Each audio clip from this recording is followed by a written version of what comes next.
नमस्कार दोस्तों, स्वागत है आपका रंगभूमि पर, जहां हम आपके लिए लाते हैं देश भर की सबसे चौंकाने वाली और महत्वपूर्ण खबरें।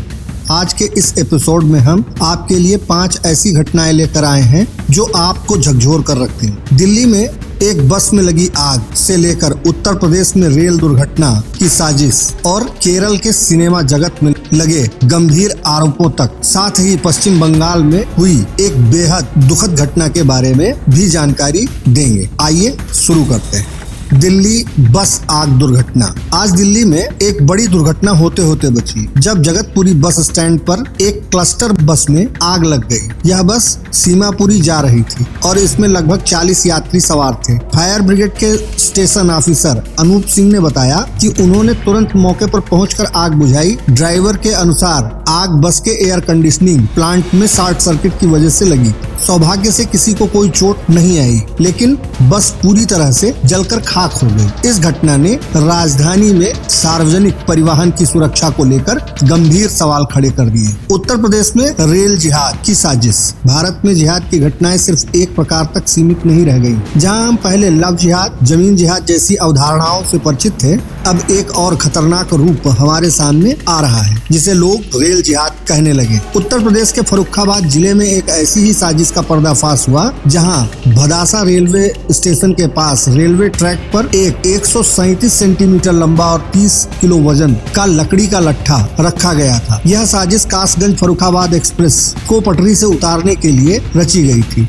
इंजन के अगले हिस्से में लकड़ी का एक लट्ठा फंस गया, लेकिन सतर्क लोको पायलट ने समय रहते इमरजेंसी ब्रेक लगाकर बड़ी दुर्घटना को टाल दिया। इस घटना के पीछे की मंशा को और भी स्पष्ट करती है पाकिस्तान स्थित आतंकवादी फरहतुल्लाह गोरी द्वारा जारी किए गए एक वीडियो, जिसमें उसने भारत में बड़े पैमाने पर ट्रेन दुर्घटनाओं की योजना बनाने की बात कही है। उसका लक्ष्य भारत की आपूर्ति श्रृंखला को तोड़कर देश की रीढ़ पर प्रहार करना है। वह पेट्रोल पाइपलाइनों, लॉजिस्टिक्स चैन और उनके सहयोगियों को निशाना बनाने की बात कर रहा है। यह सभी घटनाएं हमें सोचने पर मजबूर करती हैं कि इन जिहादी मानसिकताओं के पीछे क्या मकसद है और ये लोग आखिरकार क्या हासिल करना चाहते हैं। केरल के सिनेमा जगत में यौन हिंसा के गंभीर आरोप। अब चलते हैं केरल की ओर, जहां एक गंभीर मामला सामने आया है। एक अभिनेत्री ने CPIM के विधायक और वरिष्ठ अभिनेता मुकेश पर यौन उत्पीड़न का आरोप लगाया है। अभिनेत्री ने आरोप लगाया कि मुकेश ने उसे फिल्मों में रोल दिलाने का वादा करके कोच्चि के एक होटल में उसके साथ दुर्व्यवहार किया। यह मामला यहीं तक सीमित नहीं है। अभिनेत्री ने कई अन्य मशहूर कलाकारों पर भी यौन शोषण का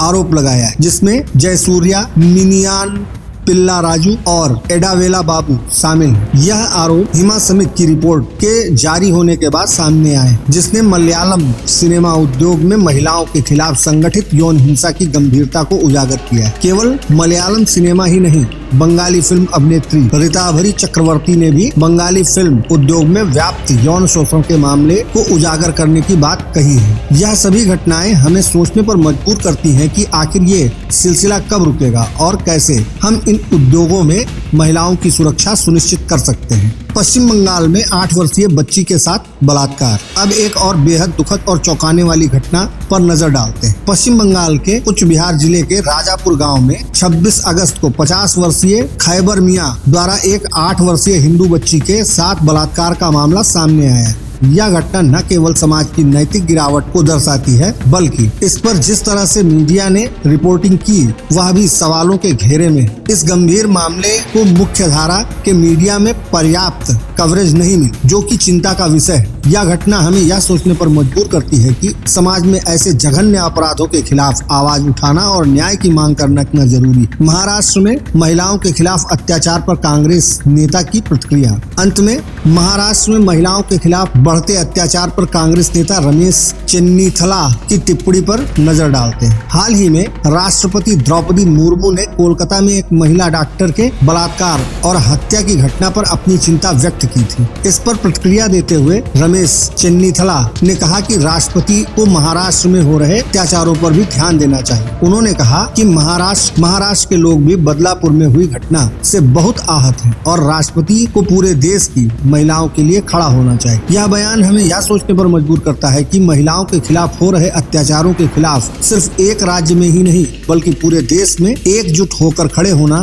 कितना आवश्यक। ये घटनाएं हमारे सामने उन कड़वी सच्चाइयों को उजागर करती हैं जिनसे हम आज जूझ रहे हैं, चाहे वह सार्वजनिक सुरक्षा की कमी हो, समाज में गहरी जड़ें जमाए हुए मुद्दे या फिर महिलाओं के खिलाफ हो रहे अत्याचार। जागरूक रहें और सतर्क रहें। अगर आपको यह वीडियो जानकारीपूर्ण लगा तो रंगभूमि को लाइक, शेयर और सब्सक्राइब करना न भूलें। धन्यवाद।